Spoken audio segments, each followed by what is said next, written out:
Hi, வணக்கம் எல்லாருக்கும். நான் இன்றைக்கி பேச நினச்சது ஒரு விஷயத்தை பற்றி. என்னென்னா, நம்ம எல்லோரும் ரீல்ஸ் பார்க்குறதுல ரொம்பவே இப்போல்லாம் ஆக்டிவாக இருக்கும்.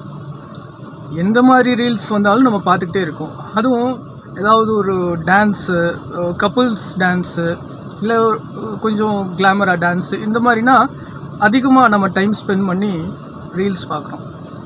இப்படி ரீல்ஸில் பிரபலமான ஒருத்தவங்களை பற்றி தான் நம்ம இன்றைக்கி வீடியோவில் பார்க்க போகிறோம்.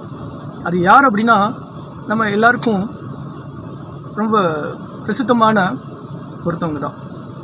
அது மணிகனி அப்படின்னு சொல்லிட்டு ஒரு யூடியூப் சேனல்.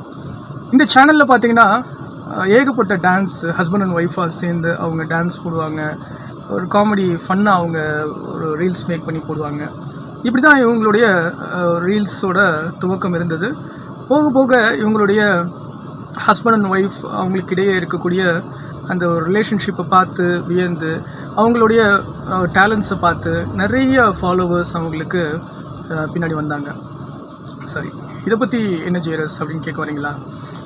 இப்போது ரீசெண்டாக என்னென்னா, இந்த மணி அப்படின்ற அந்த மணிகனி 2 பேரும் ஹஸ்பண்ட் அண்ட் ஒய்ஃப்ட்ட இருந்து அவங்க 2 பேருமே டிவோர்ஸ் ஆகிட்டாங்க. இப்போ இந்த மணின்றவர் இன்னொரு பொண்ணை மேரேஜ் பண்ணியிருக்காரு.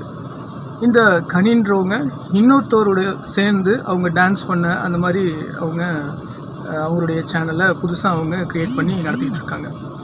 சரி, இதை பற்றி நமக்கு என்ன அப்படின்னு சொல்லிட்டு நம்ம கடந்து போயிடலாம். பட் இதனால் நம்மளுடைய சமூகம் எவ்வளோ கேடாக மாறிடும் அப்படின்றத நம்மள எத்தனை பேர் யோசித்து பார்க்குறோம்?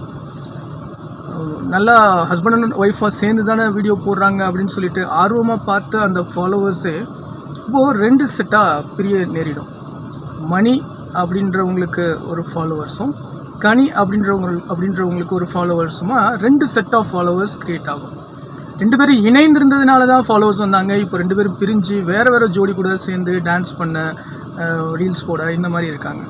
ஆனால் இந்த ஃபாலோவர்ஸ் பார்த்திங்கன்னா அவங்கள இன்னும் ஃபாலோ பண்ணிகிட்டே இருக்காங்க. சில பேர் நல்லா ஹஸ்பண்ட் அண்ட் ஒய்ஃப் சேர்ந்து தானே அவங்க வீடியோ போடுறாங்க, இதை நம்ம பார்த்து ரசிக்கலாமே அப்படின்னு சொல்லிட்டு வந்த ஃபாலோவர்ஸ் கூட இப்போ வேறு வழி இல்லாமல் அவங்கள பிடிச்சதுனால, மணியை பிடிச்சதுனாலையோ இல்லை கனியை பிடிச்சதுனாலையோ வேறு வழி இல்லாமல் இன்னும் அவங்கள ஃபாலோ பண்ணிக்கிட்டே தான் இருக்காங்க. அவங்க செய்கிற விஷயம் சரியா அப்படின்றது கூட பார்க்குறது கிடையாது. சரி, அவங்களுக்கு பிடிச்சதை செஞ்சுட்டு போகிறாங்க, அவங்க டிவோர்ஸ் பண்ணுறாங்க, வேறு ஆள் கூட மேரேஜ் பண்ணிக்கிறாங்க, அவங்களுக்கு பிரியமானபடி தானே அவங்க செய்கிறாங்க அப்படின்னு கேள்வி கேட்குறவங்களுக்கு நான் பதில் சொல்கிறேன். இதே மாதிரி இதை பார்க்குற சின்ன பிள்ளைங்க, இல்லை கல்யாணம் ஆக போகிறவங்க, யங் கேர்ள்ஸு, யங் பாய்ஸு, இவங்கெல்லாம் பார்த்துட்டு இருப்பாங்க இதை. சரி, இதுதான் ஒரு முன் உதாரணம் போல் தெரியுது. நம்மளும் இப்படி செய்யலாம் போல் தெரியுது. எப்போ வேணாலும் யாரை வேணாலும் பிரேக்கப் பண்ணிவிட்டு திருப்பி ஒரு ரீமேரேஜ் பண்ணிக்கலாம் போல் தெரியுது. இதுதான் நம்மளுடைய சொசைட்டியோட ஃப்யூச்சர் போல் இருக்குது அப்படின்னு சொல்லிட்டு அவங்கெல்லாம் ஃபாலோ பண்ண மாட்டாங்களா? நம்ம லைக்ஸ் பண்ணி சப்ஸ்கிரைப் பண்ணி இந்த மாதிரி ஒரு கல்ச்சரை தான் நம்ம வளர்த்து விட போகிறோமா? இதுதான் என் மனசில் ஆதங்கமாக இருந்தது. இந்த மாதிரி விஷயங்களை செய்யக்கூடியவங்களை யாரும் ஆதரிக்காதீங்க அப்படின்றது தான் என்னுடைய இன்றைய பதிவாக இருக்குது. இன்னொரு பதிவில் உங்களை எல்லாத்தையும் சந்திக்கிறேன். Until then, bye from your Jiras.